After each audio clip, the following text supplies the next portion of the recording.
Real Yayasan ODGJ. Ada kata real. Ini Yayasan ODGJ, Yayasan Mentari ya, yang diunggah oleh salah satu oknum yang bernama Ladusing itu ya.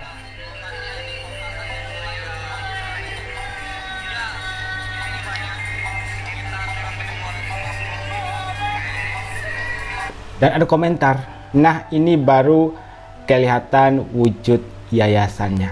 Memang secara gamblang dia tidak menyebut yayasan pembanding dari Yayasan Mentari ini.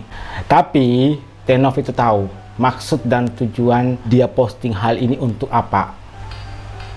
Nah ini dia posting The Real Yayasan ODGJ. Untuk teman-teman silahkan gabung join live-nya. Silahkan join live-nya sekarang juga. Video ini membalas komentar ini. Nah ini baru kelihatan wujud yayasannya. Dan di situ kalian lihat ada komentar, ini baru real yayasan, bukan kayak punya si leher beton yang antara ada dan tiada, mirip hantu. Nah ini yayasan keren berwujud, bukan kayak rumah kontrakan. Dan sebenarnya Tenovi pun sudah membaca komentar ini. Nanti akan ada video tanggapan dari Tenovi. Dan membuat yang nggak suka sama Tenovi ini bisa dikatakan malu sendiri gitu ya. Ada yang tersinggung, ada yang kepanasan sama VT ini. Well, padahal nggak ada yang sebut nama dia ya. Nah, ada yang komentar menanggapi story dari Tenovi. Yayasan memang harus ada namanya dan berbadan hukum. Saya punya yayasan leci, gimana ya? Siapa yang mau donasi kawan-kawan? Nggak cuma dikontenin doang seperti yang kemarin. Kalian tahulah maksudnya apa ya? Maksud dari komentar ini. Ini baru gue mau nyumbang karena ODGJ-nya ada. Katanya mau nyumbang karena ODGJ-nya itu nyata gitu ya. Ada yayasannya. Gue punya yayasan ODGJ tapi cuma di konten. Gimana dong? Kalian tahu kan arahnya kemana? Yayasan ODGJ nggak berwujud sama dengan Yayasan ODGJ gaib. Kan bingung aku tuh. Tanggapan atau respon dari Tenovi atas video ini. Nah jadi Mas Ladusing tuh kenapa ya sama saya? Ini saya jelasin ya. Dia bilang ini adalah Yayasan ODGJ yang sebenar-benarnya, yang sesungguhnya lah Yayasan Mentari Hati. Lah gimana ceritanya? Saya itu 2020 pernah menjadi donatur di yayasan tersebut. Tadinya saya nggak mau buka sih, tapi ya sudahlah ya, kita buka bahwa kita sudah pernah berkolaborasi di yayasan tersebut. Bahkan alhamdulillah hubungan kita baik. Dan sekali lagi ditekankan, setidaknya saya punya yayasan untuk ngebantu orang. Nah kamu ngapain? Cuma julitin doang? Cuman menggiring omongan publik bahwa yayasan saya masih belum layak gitu. Tapi setidaknya dari yayasan saya bisa membantu banyak orang, ODGJ dan juga anak-anak yang terlantar. Kamu ngapain Mas? Itu adalah tanggapan dari Tenovi dan langsung menyebut nama pemilik akun yaitu Ladusing. Ladusing, kamu punya masalah apa sama saya?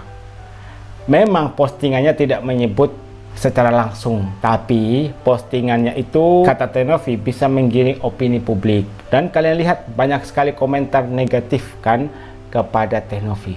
Ternyata tahun 2020 Tenovi juga menjadi donatur tetap di Yayasan Mentari itu.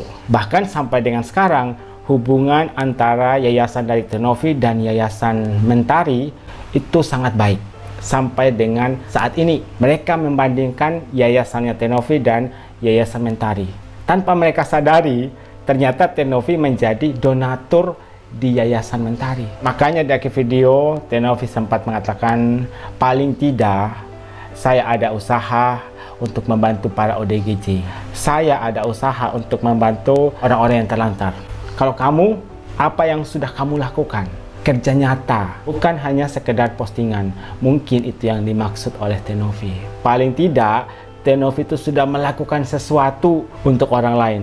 Membantu orang lain, meringankan beban hidup orang lain.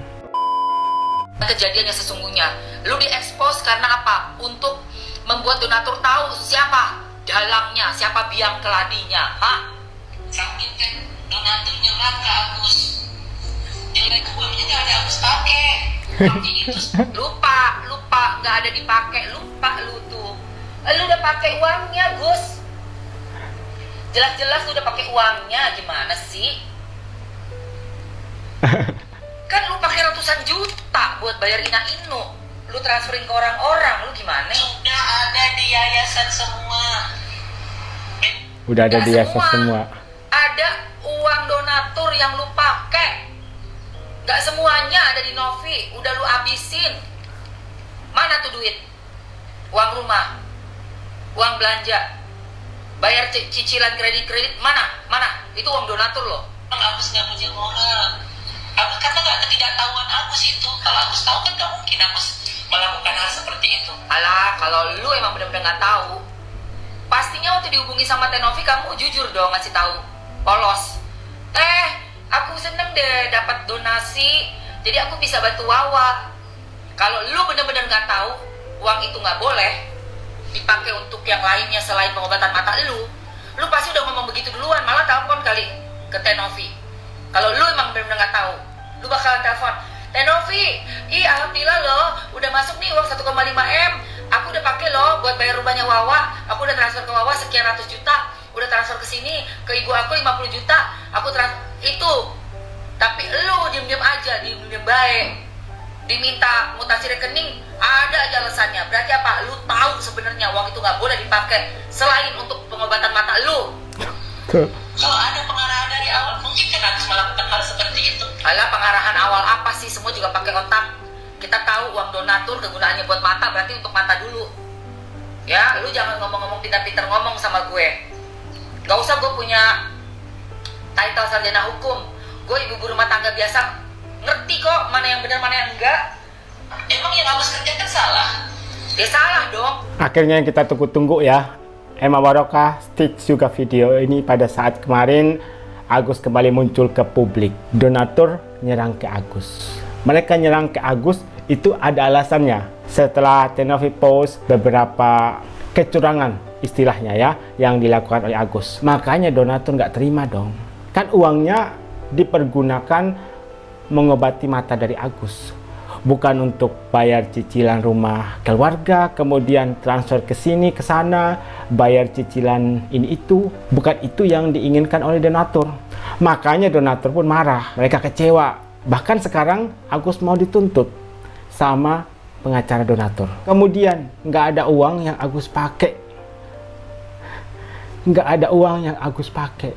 Yang sudah ditransfer ke yayasan 1,3 M. Terus yang bayar cicilan rumahnya Wawa 98 juta. Kemudian masih ada lagi kan belanja ini itu, bayar cicilan. Itu kan termasuk uang yang Agus pakai. Itu adalah uang donasi. Jadi Agus nggak pantas bilang saya nggak pernah pakai uangnya. Uang itu uang donasi yang Agus pakai, bukan Agus pakai lagi, yang Agus sudah pakai. Kemudian kalimat karena ketidaktahuan Agus, seharusnya Agus mikir dong. Agus kan sudah dewasa, sudah bisa lebih berpikir bijak, sudah lebih tahu mana yang boleh dan mana yang tidak boleh. Nggak mungkin kalau Agus itu nggak tahu. Saya yakin banget Agus pasti tahu. Contoh kecil, pada saat uang donasi sudah masuk ke rekening Agus, apakah Agus menelpon Tenovi, ngasih tahu Tenovi, uangnya sudah masuk ke rekening Agus, jumlahnya sekian. Terima kasih Tenovi atas bantuannya. Berkat Pak Novi, sekarang saya sudah punya uang untuk merawat kedua mata saya. Apakah Agus langsung menghubungi Tenovi? Atau malah sebaliknya? Dan katamu karena ketidaktahuan Agus yang soal bayar cicilan rumah, bayar ini itu, kemudian contoh kecil lagi nih, soal ketidaktahuan Agus yang bayar utang Wawa dan yang lainnya. Seharusnya kamu hubungi Tenovi. Makasih Tenovi, saya sudah dapat uang donasinya dan sebagian saya sudah kasih ke keluarga saya. Itu baru namanya kamu tuh polos. Itu baru namanya kamu tidak tahu menahu. Dan saya yakin dari pihak Tenovi itu tahu Agus itu jujur atau tidak. Kenapa? Karena Tenovi sudah punya pengalaman yang banyak untuk membantu orang seperti Agus. Kemudian ada kalimat tidak ada pengarahan dari awal. Padahal sudah jelas ya bahwa Tenovi mengatakan uang itu dipakai untuk donasi. Kalau seandainya Agus menyalahgunakan uang itu untuk keperluan lain, satu hal yang perlu Agus lakukan adalah jujur kepada Tenovi. Tenovi, mohon maaf saya pakai uang ini untuk hal ini karena mendesak, urgent, dan harus dilakukan. Kebetulan karena Agus punya uang, maka Agus pergunakan untuk hal itu. Saya yakin deh, Teh Novi tidak akan kecewa seperti sekarang. Dan Teh Novi pasti ngerti, semua itu dilakukan karena keadaan. Mungkin saat ini ya, yang terjadi kalau tidak ada masalah seperti ini ya, Agus itu sudah sehat kembali. Mungkin juga Agus sudah beli mobil bekas. Agus sudah punya rumah kontrakan. Agus sudah bisa live jualan di TikTok. Seperti Bang Icang. Sekarang live di aplikasi TikTok, banyak yang beli.